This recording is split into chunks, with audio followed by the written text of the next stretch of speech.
नमस्कार मित्रों। भारत के मध्य हिमालय राज्य उत्तराखंड की ग्रीष्मकालीन राजधानी गैरसैंण भराड़ीसैंण में आपका हार्दिक अभिनंदन है।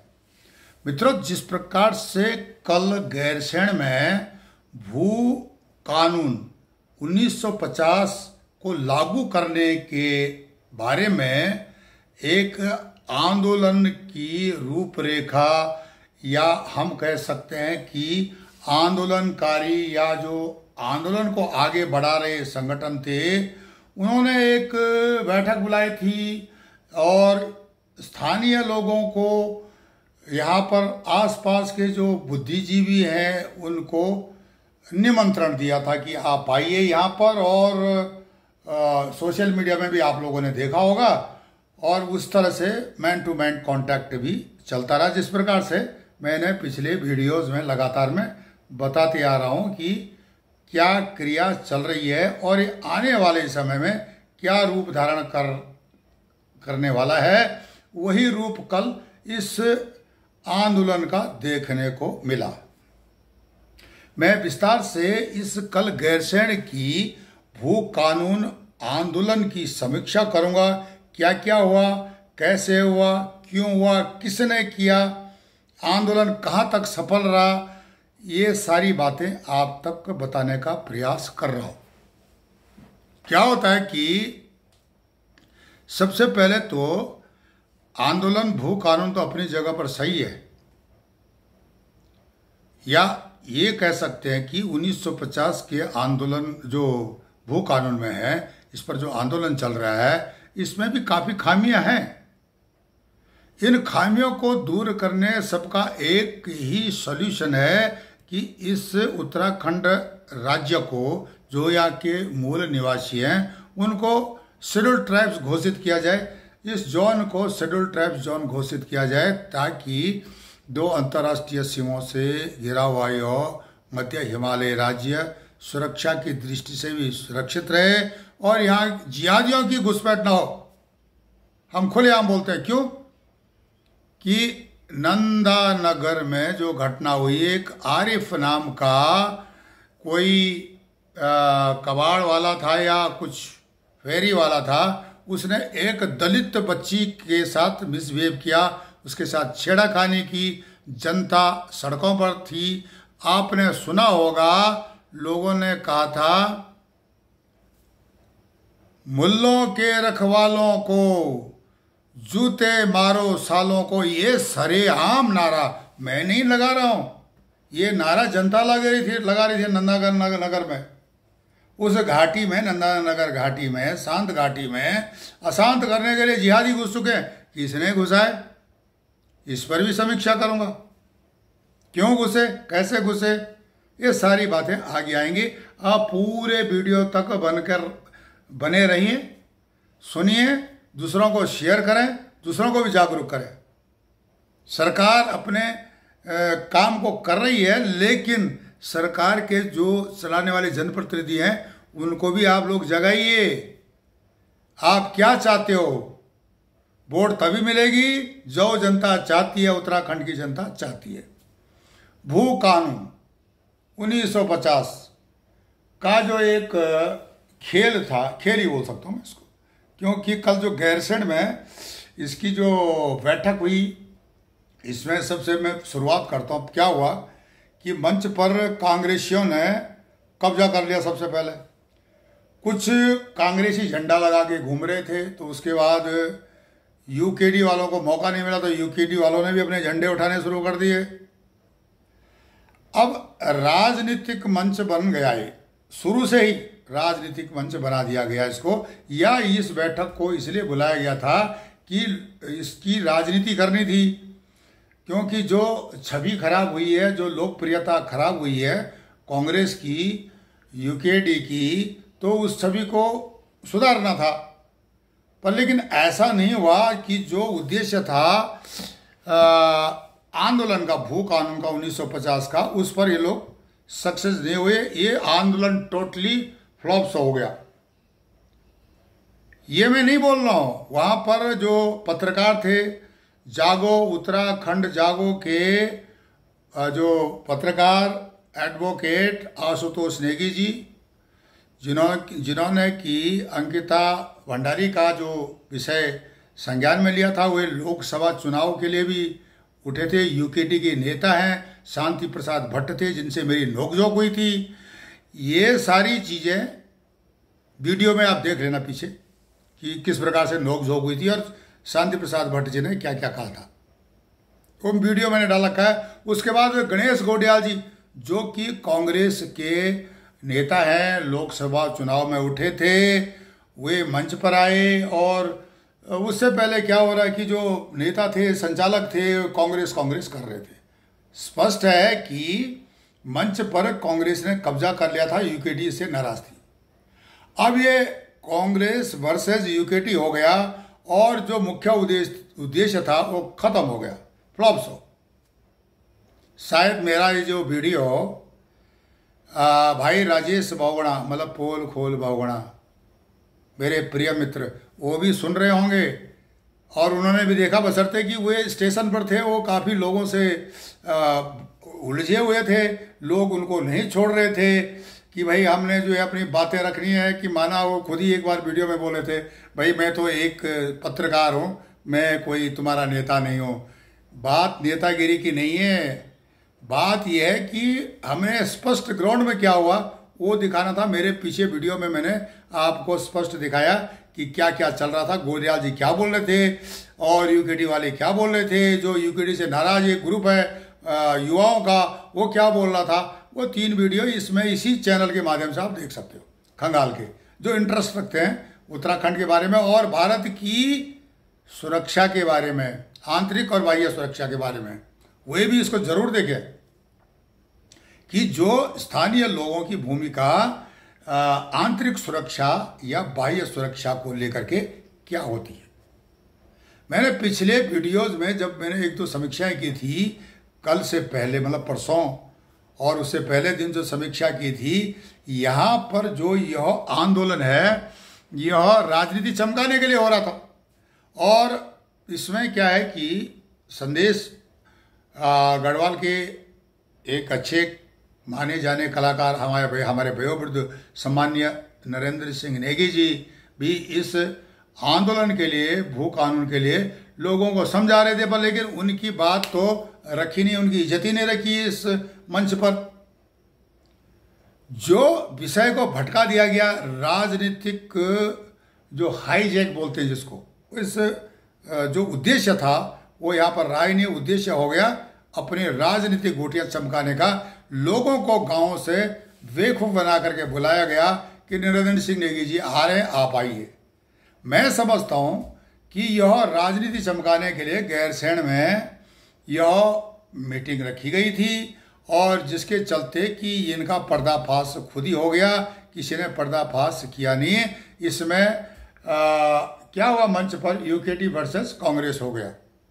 जब मैंने अपने प्रिय मित्र शांति प्रसाद भट्ट जी से पूछा तो उन्होंने बोला तुम्हारी उम्र कितनी है, तो मैंने बताया भाई मेरी 77 साल उम्र है, अगर मैं यंग लगता तो मेरी इसमें गलती नहीं है।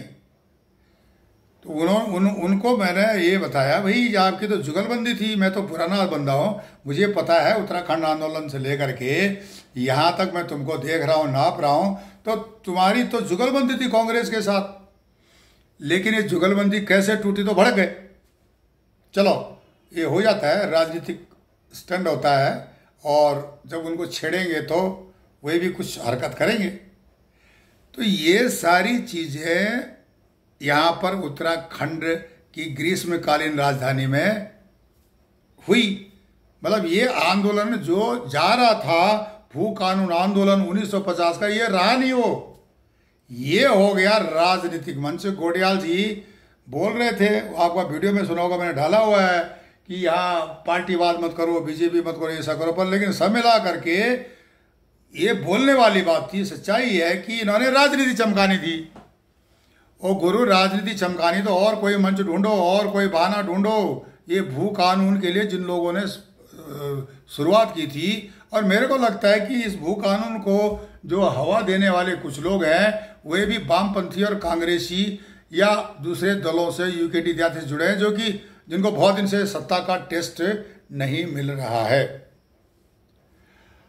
मैं समझता हूं कि केंद्र में माननीय नरेंद्र मोदी जी इस समस्या का समाधान कर सकते हैं, इस क्षेत्र को शेड्यूल ट्राइब्स घोषित करके। और शेड्यूल ट्राइब्स का यह मतलब नहीं है कि जो बाद में घुसते रहे यहाँ और बैठ गए 40 लाख लोग, वो शेड्यूल ट्राइब्स नहीं है। वे लोग शेड्यूल ट्राइब्स घोषित किए जाए, यहाँ के मूल निवासी हैं जिनके पुश्तैनी से यहाँ पर है, चाहे वो हिंदू है चाहे मुसलमान है। मुसलमान पुराने मुसलमान जो 200 साल पहले के मुसलमान हैं वो बहुत कम है, उनके संख्या बहुत कम है, अधिकांशतः उसमें माइग्रेट कर चुके हैं, थोड़े बहुत बचे हुए हैं और वे अपनी सभ्यता का सम्मान करते रहे हैं। लेकिन आज कल उनको भी कट्टरपंथी बनाया गया है और उनको आधार बना करके बाहर के जो कट्टरपंथी रोहिंग्या बांग्लादेशी उत्तराखंड में घुस चुके हैं, उनसे रिश्तेदारियां तक कर चुके हैं। जिन्होंने जो बाहर के आदमी यहाँ की लड़कियों से रिश्तेदारी कर दी, मुसलमान लड़कियों से या दूसरी लड़कियों से, वे इस दायरे में नहीं आने चाहिए। वही ये मतलब नहीं है कि कोई भी आकर के यहाँ शादी करे और बैठ जाए यहाँ पर उत्तराखंड में, तो उसको भी यहाँ इस विषय को भी संज्ञान में लेना पड़ेगा। खैर ये विषय जब आएगा तब आएगा, पर लेकिन जो विषय था जो गैरसैंण में कल हुआ, हमारे प्रिय मित्र राजेश बहुगुणा, पोलगोल बहुगुणा जी या आशुतोष नेगी जी, शांति प्रसाद भट्ट जी, मोहित डिमरे जी सब थे यहाँ पर। और मैं झूठ बोल रहा तो बोल सकते हैं, ये यहाँ पर मंच पर कांग्रेस और यूकेडी की वर्चस्व की लड़ाई हो गई थी। जो उद्देश्य था 1950 के भू कानून को सरकारों को जगाना, जनमत लाना, यह थोड़ा पीछे हट गया। बशर्ते कि लोग आए, लालच दिया गया कि नरेंद्र सिंह नेगी जी आ रहे हैं, दूसरे लोग आ रहे हैं, तीसरे लोग आ रहे हैं।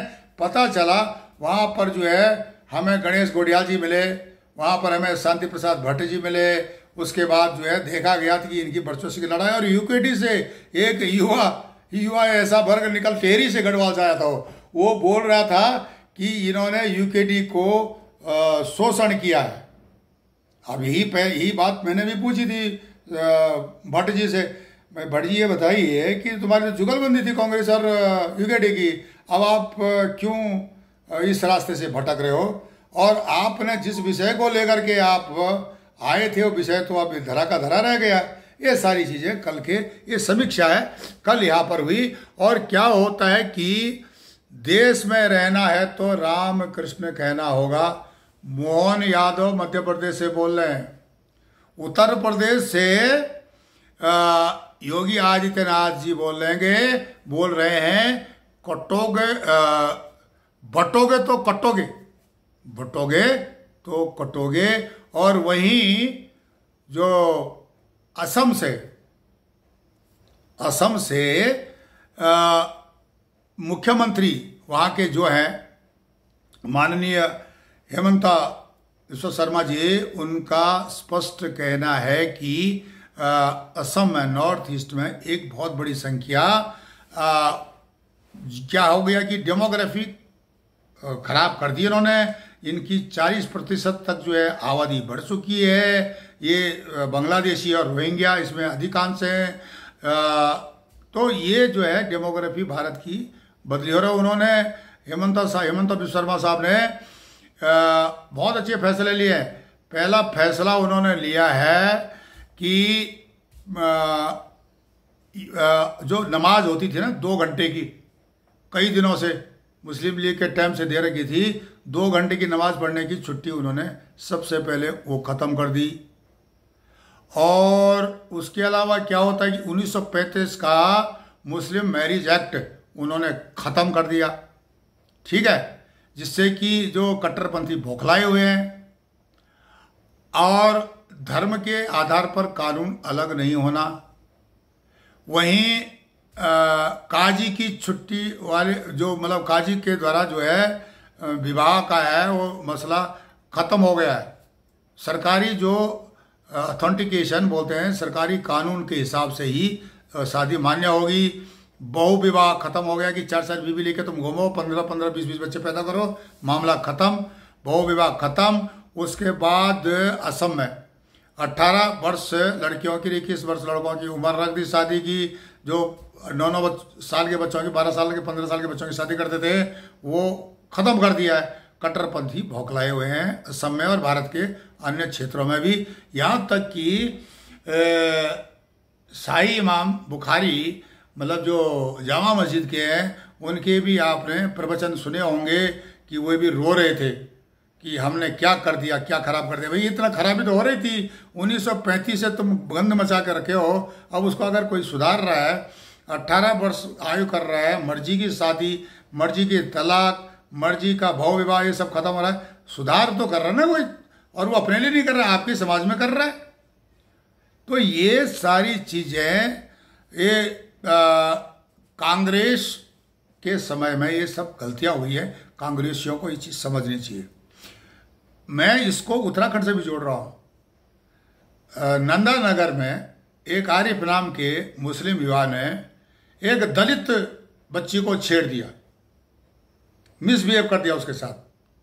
लोग सड़कों पर हैं, नारे लगा रहे हैं, मुल्लों के रखवालों को जूते मारे मारो सालों को।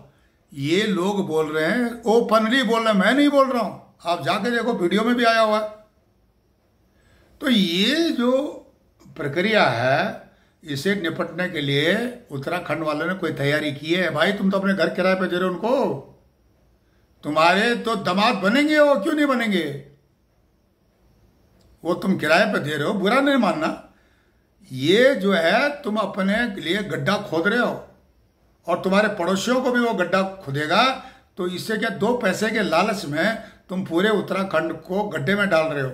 इनको किराए पर मकान देना बंद करो, इनको सह देना बंद करो। और कांग्रेस को तो हम क्या बोल सकते हैं, उन्हें बन फूलपुरा में के बारे में भी वो मदद करने के लिए आए थे, बांग्लादेशियों की जो कि रेलवे की जमीन को कब्जा कर रहे थे, उनके नेताओं के भाषण सुने होंगे आपने। उत्तराखंड में मुस्लिम यूनिवर्सिटी का भी आपने विषय सुना होगा। ये सारी चीजें हैं, ये अब कांग्रेस का पतन का कारण ये है। जैसे हमको इतिहास में पढ़ाया जाता था, मुगल साम्राज्य के पतन के कारण बताओ, जजिया कर, युद्ध के मैदान में जो है नर्तकियों को ले जाना, जजिया कर, या जो जबरदस्ती धर्म परिवर्तन, मंदिरों को तोड़ना, हत्याएं करना, ये सारा ड्रामा मुगल साम्राज्य में होता था। तो उनका पतन हो गया, औरंगजेब का पतन हो गया।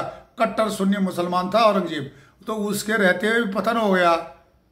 उससे पहले भी जो है जो हरकतें करी हैं, तो जनता नहीं सहती है। अब खुद मुस्लिम देशों में उनके कर्मों के कारण, वहाँ यमन में क्या हो रहा है, सीरिया में क्या हो रहा है, पाकिस्तान में क्या हो रहा है, बांग्लादेश में क्या हो रहा है, क्या उससे पहले ये सब था? अफगानिस्तान में क्या चल रहा है या जो पाकिस्तान में क्या चल रहा है, तो थोड़ा समझदार तो होना ही पड़ेगा।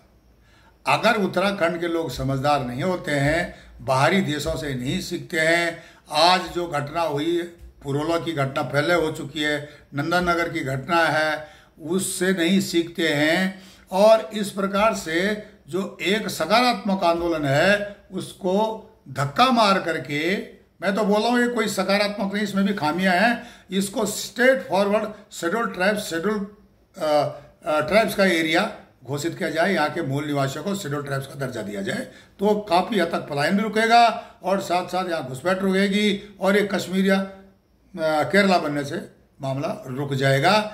लेकिन वे तथा कथित बुद्धिजीवी, प्रगतिशीलवादी, वामपंथी, जिहादी सोच के पत्रकार, पतलकार, ये सारे ऐसा क्या होने देंगे? आप उत्तराखंड की जनता जो घुमा फिरा करके लड्डू बनाती है और जिहादियों को सह देती है, भाईचारा की बात करती है, पहले इनको समझाइए, इन जनप्रतिनिधियों को समझाइए कि ये सब उत्तराखंड में अब नहीं चलेगा।